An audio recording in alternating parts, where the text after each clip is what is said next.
कार्तिक मास के शुक्ल पक्ष की प्रतिपदा तिथि को हर वर्ष गोवर्धन पूजन किया जाता है।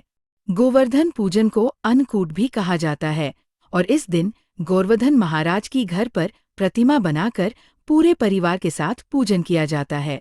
गोवर्धन पूजा के दौरान अन्नकूट की कथा की जाती है। इस कथा के पाठ से पूजन पूरा माना जाता है। आइए जानते हैं गोवर्धन पूजा कथा। भगवान श्री कृष्ण बलराम जी के साथ वृंदावन में रहकर अनेकों प्रकार की लीलाएं कर रहे थे। उन्होंने एक दिन देखा कि वहां के सभी गोप इंद्र यज्ञ की तैयारी कर रहे हैं। भगवान श्री कृष्ण सबके अंतर्यामी और सर्वज्ञ हैं, वह सब जानते थे। फिर भी विनयावंत होकर उन्होंने नंद बाबा आदि बड़े बूढ़े गोपों से पूछा, पिताजी, आप लोगों के सामने ये कौन सा बड़ा भारी काम, कौन सा उत्सव पहुंचा है? इसका फल क्या है? पिताजी, आप मुझे ये अवश्य बतलाइए। नंद बाबा ने कहा, बेटा, भगवान इंद्र वर्षा करने वाले मेघों के स्वामी हैं। वह समस्त प्राणियों को तृप्त करने वाला एवं जीवन दान देने वाला जल बरसाते हैं। इस जल से ही पृथ्वी के गर्भ से सामग्रियां उत्पन्न होती है। गायों को हरा हरा चारा मिलता है तथा जीविकोपार्जन की समस्या का समाधान होता है। मनुष्यों को खेती आदि प्रयत्नों के फल देने वाले इंद्र ही हैं। विभिन्न प्रकार की सामग्रियों से उनका यज्ञ कर हम इंद्र देवता को प्रसन्न करते हैं। ब्रह्मा, शंकर आदि पर भी शासन करने वाले केशव भगवान ने नंद बाबा और दूसरे ब्रजवासियों की बात सुनकर इंद्र को क्रोध दिलाने के लिए अपने पिता नंद बाबा से कहा, कार्य ही पूजा है। मनुष्य को चाहिए कि पूर्व संस्कारों के अनुसार अपने वर्ण तथा आश्रम के अनुकूल धर्मों का पालन करते हुए कर्म का ही आदर करें। जिसके द्वारा मनुष्य की जीविका सुगमता से चलती है, वही इसका इष्ट देव होता है। इसलिए पिताजी, हमें गौओं, ब्राह्मणों और गिरिराज का पूजन करना चाहिए। इंद्र यज्ञ के लिए जो सामग्रियां इकट्ठी की गई हैं, उन्हीं से इस यज्ञ का अनुष्ठान होने दे। अनेक प्रकार के पकवान, खीर, हलवा, पुआ, पूरी, जलेबी, कलाकंद, बालूशाही, भुजिया, समोसा आदि से लेकर मूंग दाल तक बनाई जाएं। ब्रज का सारा दूध एकत्र कर लिया जाए।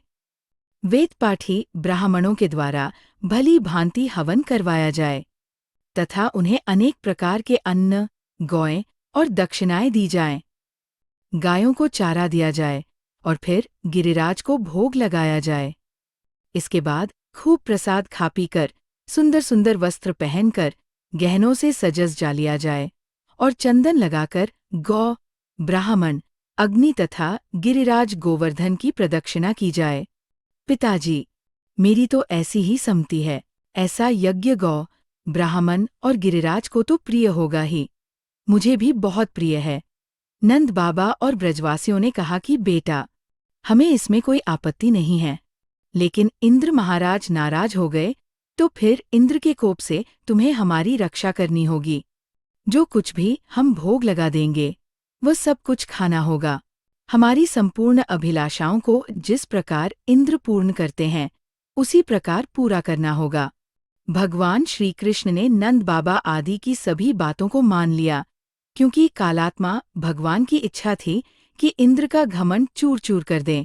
भगवान श्री कृष्ण ने जिस प्रकार यज्ञ करने को कहा था, वैसा ही यज्ञ उन्होंने प्रारंभ कर दिया।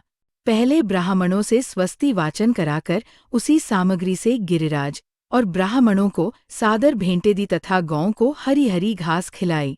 इसके बाद नंद बाबा आदि गोपों ने गौं को आगे करके गिरिराज की प्रदक्षिणा की।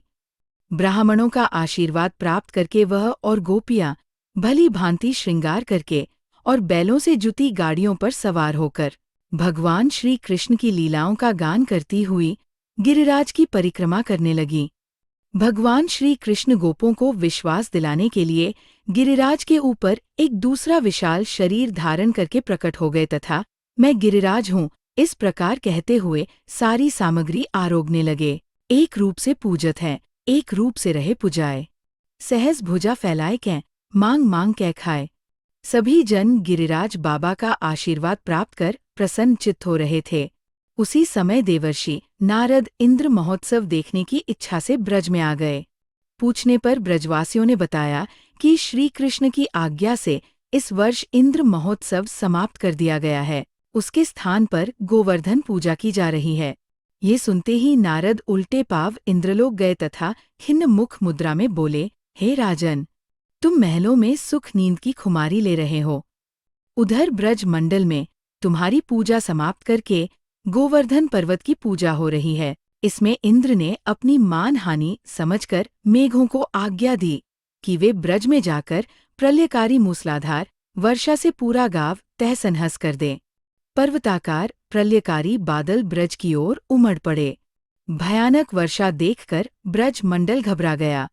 सभी ब्रजवासी श्री कृष्ण के शरण में जाकर बोले, भगवान, इंद्र हमारी नगरी को डुबाना चाहता है, अब क्या किया जाए? श्री कृष्ण ने सांत्वना देते हुए कहा कि तुम लोग गौओं सहित गोवर्धन की शरण में चलो, वही तुम्हारी रक्षा करेंगे। इस तरह से समस्त ग्वाल बाल गोवर्धन की तराई में पहुंच गए। श्री कृष्ण ने गोवर्धन को कनिष्ठा उंगली पर उठा लिया और 7 दिन तक गोप गोपिकाओं ने उसी की छाया में सुखपूर्वक निवास किया। भगवान की कृपा से उनको एक छींटा भी न लगा। इससे इंद्र को महान आश्चर्य हुआ। तब भगवान की महिमा को समझकर तथा अपना गर्व नष्ट जानकर वो स्वयं ब्रज गया और भगवान कृष्ण के चरणों में गिरकर अपनी मूर्खता पर महान पश्चाताप किया। 7वें दिन भगवान ने गोवर्धन को नीचे रख दिया और इसी भांति प्रतिवर्ष गोवर्धन पूजा करके अन्नकूट उत्सव मनाने की आज्ञा दी। तभी से ये उत्सव अन्नकूट के नाम से मनाया जाने लगा। इसी तरह और भी दिव्य कथाएं सुनने के लिए चैनल को सब्सक्राइब करें। आपके विचार हमारे लिए बहुत कीमती हैं, इसलिए कृपया कमेंट में हमें ज़रूर बताएं। अगली कथा में फिर मिलेंगे।